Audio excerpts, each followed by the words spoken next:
Hi, I'm Reb Myron. I'm a minister through Pathways of Light, and I've been a Course in Miracles student for over 40 years.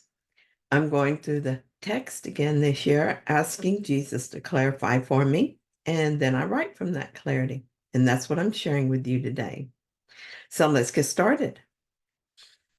I'm reading from A Course in Miracles, Chapter 8, Section 6, The Treasure of God, and we're reading the last three paragraphs, 8 through 10. Paragraph 8 says, there is no question but one you should ever ask yourself. Do I want to know my Father's will for me? What a question, huh? I asked myself that this morning as I read it and decided, yeah, I think I am going to ask that. He will not hide it. He has revealed it to me because I asked it of him and learned of what he had already given. Our function is to work together because apart from each other, we cannot function at all. The whole power of God's Son lies in all of us, but not in any of us alone. God would not have us be alone because he does not will to be alone. That is why he created his Son and gave him the power to create with him. Our creations are as holy as we are, and we are the sons of God himself, as holy as he is. Through our creations, we extend our love and thus increase the joy of the Holy Trinity.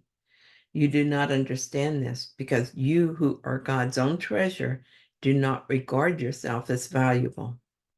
Given this belief, you cannot understand anything. The following is something that happened to me some years ago. This is not my experience now, but I kept it here because others go through this kind of thing, and this might be helpful to them. I think this must have been around 2012. I said, oh my, this is such a different version of me that I had this morning. I had a very strong ego backlash last night, and I felt anything other than God's own treasure. This morning, I had an ego hangover, and that didn't help. I didn't waste my time trying to figure out why I felt like that. Any story I came up with would be an effect of a belief, not the cause of my reaction. I know that I am waking up, and the ego part of the mind wants to stay in the dream. That's all that's happening. But even so, it's hard to hold on to the truth. I wasn't going to do this work with spirit this morning because I didn't think I could. But of course, that is the most important time to work with spirit, when I think I can't. An effective ego resistance is often lethargy for me, and I felt like going back to bed and going to sleep. But I had to get to work, so I resisted. However, I felt very strongly to use a hemisync meditation for sleep. It seemed crazy to me, but I felt like I just had to do this. What happened is that as I completely relaxed and let go of everything, I opened to spirit. I began by just saying the name of God, knowing that when I do, the angels surround me. In 30 minutes, I felt ready to get up.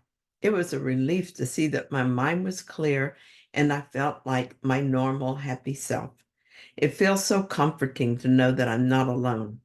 When I need help, I receive it. All I have to do is be open to help. It's easier now for me to accept that I am not what I see in this world. This is an experience, not reality. My reality is so different from this self that I'm experiencing that I have to trust that what Jesus says is true. I don't remember being holy. I don't remember feeling like God's holy son, and I certainly don't remember my creations. I don't feel valuable, but I trust Jesus, and there must be some memory in me, buried deeply, but still there. Otherwise, why would I even trust these words come from Jesus? And yet I do. And because I do, and because I practice what is given me to practice, I witness this incredible change as I awaken. This course must be true because I have become a different person through doing it. Something fundamental is shifting in me, and I'm becoming aware of it. Maybe that is why the ego is pushing against it so hard. The part of the mind that thinks this world is a good idea must be seriously worried. it should be. And so back to 2024. This morning, I asked my Father for his will for me. I'm going to ask this question every morning. I'm reminded of a Bible quote with a slight change that Regina added to it. This is a day the Lord hath made for me. I will be glad and rejoice in it. I'm ready to remember my value. So paragraph 9 tells us, I share with God the knowledge of the value he puts upon you. My devotion to you is of him, being born of my knowledge of myself and him. We cannot be separated. Whom God has joined cannot be separated, and God has joined all his sons with himself. Can you be separated from your life and your being? The journey to God is merely the reawakening of the knowledge of where you are always and what you are forever. It is a journey without distance to a goal that has never changed. Truth can only be experienced. It cannot be described and it cannot be explained. I can make you aware of the conditions of truth, but the experience is of God. Together we can meet its conditions, but truth will dawn upon you of itself. Jesus is helping me to clear away the cobwebs of forgetfulness, and to release the wrong-minded thinking that has kept me from awakening. He's not teaching me what love and truth are. He's only helping me to meet the conditions that will allow truth to reveal itself to me. That is why we're on a journey with no distance. There's nowhere to go to reach the kingdom. We are the kingdom. I cannot know the truth because I've accepted the ego story of separation as my truth. In my determination to believe I'm something I'm not, I block the truth of what I am. Truth will not force itself on me. I must welcome it. And I welcome it as I make a space for it in my mind. I make that space as I let go of the thoughts I made to take its place. This is where Jesus helps me. He gave me a Course in Miracles to help me recognize ego when I hear its voice and to help me realize that there is another voice I could listen to instead. Through the words in this book, and especially the practice of what I'm reading, I'm learning that I want to hear only the voice for God and that this is possible. I will know what I am as I let go of what I think I am. That's the whole of it. This is not hard to do. I watch my thoughts. I allow my mind to be held to the ones that are not true. All that is left is the glorious truth of my being. The only thing keeping me from truth is my desire for something else. And together, Jesus and I are working to undo that misguided desire. I love this sentence. The journey to God is merely the reawakening of the knowledge of where you are always and what you are forever. It makes my heart sing to think of this. You know, sometimes when I find something really helpful like that, I like to say it in first person. The journey to God is merely the reawakening of the knowledge of where I am always and what I am forever. Oh, yes, and my heart is really singing now.